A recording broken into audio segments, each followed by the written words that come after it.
تعلیم کے زیور سے آراستہ کر کر ان کو انفرادی طور پر مضبوط بنانے کے لیے اور قوم اور ملت کو اجتماعی طور پر باشعور اور طاقتور بنانے کے لیے کام مجلس نے کیا۔ میں آپ تمام سے کہہ رہا ہوں کہ بنیادی تعلیم بہت ضروری ہے۔ اگر کل آپ اپنے مستقبل کے فیصلے بیٹھ کر کرنا چاہتے ہیں، اگر آپ یہ چاہیں گے کہ کل اگر کسی جگہ پر کسی مقام پر ایک ٹیبل پر بیٹھ کر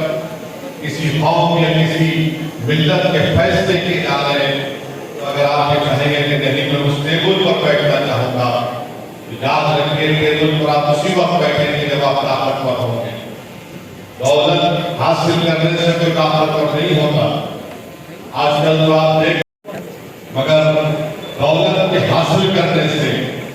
آپ طاقتور نہیں بنتے۔ ہاں دکھنے کے لیے بڑا طاقتور کو نظر آتا ہے جس کے پاس بڑی دولت ہے، مگر یاد رکھیے علم ایک چراغ کی طرح ہے۔ دولت بانٹنے سے دولت ختم ہو جاتی ہے، مگر علم کے بانٹنے سے علم ختم نہیں ہوتا۔ جس کے گھر میں جس کی اولاد تعلیم یافتہ ہوگی، وہ جہالت کے مظاہرے نہیں کرے گی، وہ ظلم کے مظاہرے نہیں کرے گی، وہ اچھے انسان بنے گے، جس سے نہ صرف ہمارا شہر،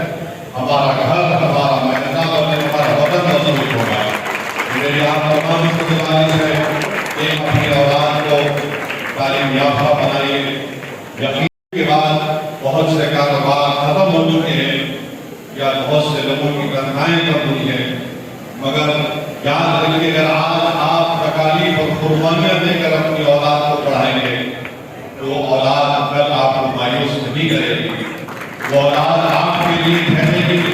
اپنے محلے کے لیے ٹھہرے گی، اپنے وطن کے لیے ٹھہرے گی۔ اور میں بار بار اس بات کو کہہ رہا ہوں، بلکہ آپ سے اصرار کر رہا ہوں کہ اپنی بیٹیوں کو پڑھاؤ۔ اگر ہماری بیٹیاں خوب پڑھیں گی لکھیں گی، وہ خود مختار اور طاقتور بن جائیں گی، تو انشاءاللہ تعالیٰ یہ جو ہم دیکھتے ہیں بہت سے واقعات ہم سنتے ہیں یا آپ لیتے بھی ہیں، مگر حالات کا تقاضا بھی یہ ہے کہ ہم اپنی بچوں کی تعلیم پر زیادہ توجہ دیں۔ یقیناً ہر باپ کی ہر ماں کی خواہش ہوتی ہے کہ اس کی بیٹی کی شادی اچھے گھرانے میں ہو جائے۔ اللہ نے مجھے بھی بیٹیاں دی ہیں، مگر میں بھی آپ سے کہہ رہا ہوں کہ ہماری بیٹیوں کی تعلیم کی طرف ہم کو توجہ دینا۔ یقیناً انشاءاللہ اللہ نے چاہا تو ان کے مستقبل میں خوشیاں اور نیکیاں عطا دے گا، مگر اس کے لیے ضروری ہے کہ ہم اپنی بچیوں کی تعلیم کی طرف توجہ لیں اور اپنی اولاد کو طاقتور بنائیں اور اپنی بیٹوں کو طاقتور بنائیں۔ اور یاد رکھیے تعلیم سب سے تعلیم کا پہلا، اگر آپ گھر میں ماں باپ اور بزرگ اس گھر کے اچھی مثال قائم کریں گے، اگر ایک اولاد یہ دیکھے گی کہ اس کا باپ اپنی بیوی کے ساتھ اس کا رویہ بہت اچھا ہے، تو اس بیٹی کے دل میں ایک محبت اور ہمدردی پیدا ہوتی ہے کہ دیکھو میرا باپ کس طرح میری ماں سے اتنے نفیس طریقے سے پیش آتا ہے، اتنے اچھے طریقے سے بات کرتا ہے۔ مگر اگر کوئی بیٹا اپنے باپ کو اپنی ماں سے گرم گفتگو کرتے ہوئے دیکھے گا تو بیٹا سمجھے گا کہ جب باپ کر سکتا تو میں کیوں نہیں کر سکتا ہوں۔ اس کا نقصان معاشرے پر پڑتا ہے۔ آپ اپنے گھر میں بھی ایک بہترین مثال بنیے۔ مجلس کی کوشش یہی ہے کہ ان آل ان ون کتابوں کے ذریعے ہم یہ امید کرتے ہیں، ہمارا خواب یہ ہے کہ گورنمنٹ اردو میڈیم کے اسکول میں جو پڑھنے والے طلباء اور طالبات ہیں، ان کا تعلق غریب گھرانوں سے ہے، ان کے ماں باپ غریب ہیں، ان میں اتنی معاشی استطاعت نہیں ہے کہ اپنی اولاد کو کسی پرائیویٹ اسکول میں بلا کر ان کی اسکولنگ کو، ان کی تعلیم کو مکمل کر سکے۔ ہمارا ایک اور مقصد یہ ہے کہ اردو میڈیم مدارس کو مضبوط کیا جائے، اردو زبان کو مضبوط کیا جائے۔ اور میں ان طلباء اور طالبات سے کہنا چاہ رہا ہوں جو آج یہاں پر اس غالباً گائیڈ ماڈل پیپر کو لے کر جائیں گے، میری بیٹے اور بیٹیوں،